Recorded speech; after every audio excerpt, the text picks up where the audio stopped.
Hello and welcome back to my creative endeavors, this channel that aims to be my personal playground. Today I brought you another Pokemon, but I have some other cool stuff to show you and I intend to do that very soon. This channel will not be a 26-year-old dude making Pokemon all the time. Alright, but speaking of said Pokemon, this ONIX was not that easy to make, and unfortunately this is one of those that if you don't understand nothing about Photoshop, you look at it and you go like, yeah, so the dude made a snake with rocks, okay.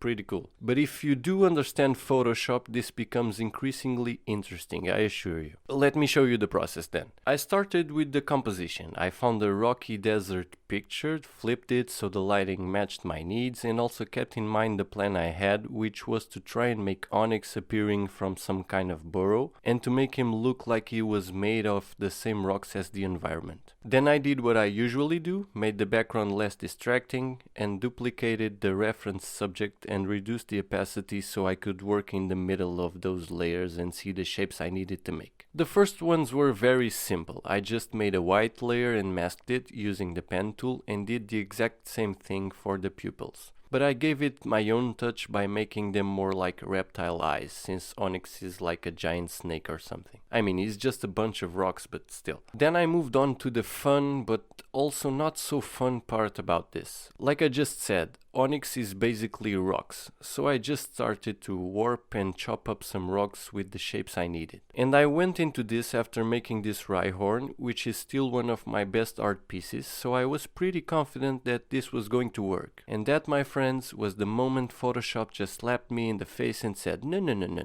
Just so you can understand, Rhyhorn had these plates that make some kind of armor, and I basically had to cut rocks in those shapes. And it was pretty easy after I found the best way to do it, but ONIX is not so straightforward as I initially thought. His rocks are much more bulky. I don't even know if this is the right word to describe this, but they have more shape, edges, angles, and you can tell right away they are three-dimensional objects. And the way I was trying to do this, I was not sure I would be able to portray that just by using hard shadows. But I kept pushing just to see where this method would lead me. The face though. At this point I didn't know, but this was about to become a true challenge. Also, let me just point out that part of what makes this such a challenge is that I'm trying to do a whole monster composed of rocks with just one image of a rock. Just one. Okay, but at this point I moved on to other things just to relieve my mind a bit, so I focused on trying to make the rocks of the scene match with ONIX by reducing the saturation and giving them a bit more shadows, since this bottom part is some kind of trench. And I also created some mist or fog to see if it would help me create a bit of depth. Later on I turned the opacity way down, but just for the sake of showing you the process, here you have it. And I also tried to make the sky and the back seem like they are really a very hot desert by making the sky more orange and giving the sand more saturation. Okay, so on to the turning point of this whole endeavor. The moment I decided to redo all of the rocks and make different cuts in different orientations to achieve the 3D effect that these rocks need to have. And if you're a friend or family member that texted me in the past few days, this is why I haven't answered. I was locked up in my room cutting rocks in Photoshop. I'm just glad I didn't merge all layers of his body, because that allowed me to quickly know which rocks I needed to replace completely and the ones I could still use and just apply some hard shadows. Like in this one right here. I already had a crack that would help the eye perceive this as a 3D object, so I just did some shadows and didn't worry too much. This was a bit painful, I'm not gonna lie, let's not overlook that fact. But it served the purpose of teaching me to plan these things more carefully, and it also contributed to amplify the feeling of achievement when I looked at the final thing. Oh, but the face was truly my greatest opponent. But with a bit of coffee, patience and doing shadows, adding some more rock, more cracks, I eventually found myself looking at something somewhat decent. And using that feeling of relief and achievement, I got pumped with this, and what do you do when you're happy and amped up? You try something stupid. And that's what I did.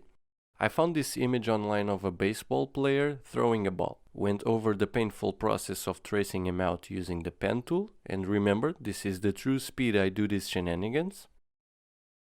And yeah, I tried to make it seem like he was behind the rocks, throwing a Pokeball at ONIX. Later on I blurred him a bit, just he would seem more far away, but for now I was just trying to make his shirt a different color because a bright red vest just screamed baseball and not Pokemon trainer. But I left the red cap though, because Ash Ketchum from the Pokemon anime wore a red cap. And now that I think of it, I should have had it longer hair and that white symbol on the hat, and I could have turned this average middle-aged man into a recognizable character. God damn it, I should have thought of this earlier. It is what it is, you can't change the past. And I blended him a bit more and moved on to the Pokeball. This was not as simple as it may sound, because initially I wanted to use an open Pokeball and create that red beam thing like it was about to catch ONIX, but all my attempts ended up looking beyond stupid, and eventually I ditched the idea and used a regular closed Pokeball. This was much more simple. I just had to mask it and give it a bit of motion blur to make it seem like it was moving fast at the moment we took this imaginary picture.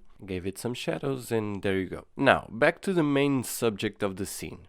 ONIX still needed a whole lot of work, mainly in the shadow department. I love how I come up with these phrases. Shadow department does not make it seem like I'm talking about shadows on a fictional creature. But you get what I'm trying to say. He needed a better shadow situation happening on his body. And after a bit of playing around, I got roughly what I wanted. Knowing I would come back later to fix some minor details, I moved on to try to make him a bit brownish so he would match even better with the rocks underneath. Then I blurred our baseball player turned Pokemon trainer man dude and I copied that effect to the Pokeball because I thought the motion blur was not enough. And also, very important, I used the tilt shift tool to give the background some blur to create a really cool bokeh effect. This way the mounds would be blurred and our nearby rocks wouldn't.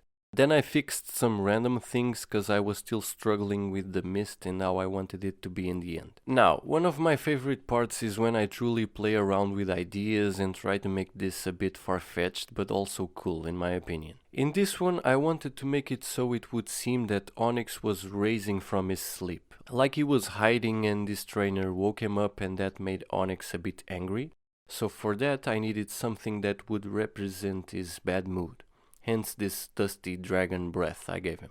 He also needed some dust falling from his body, so that is what this is for. I also wanted a bit of a dusty explosion effect, but my first attempts were not very good, so I trashed them until I got it right. And I only got it right when I did it myself using a cloud brush masking a light brown layer.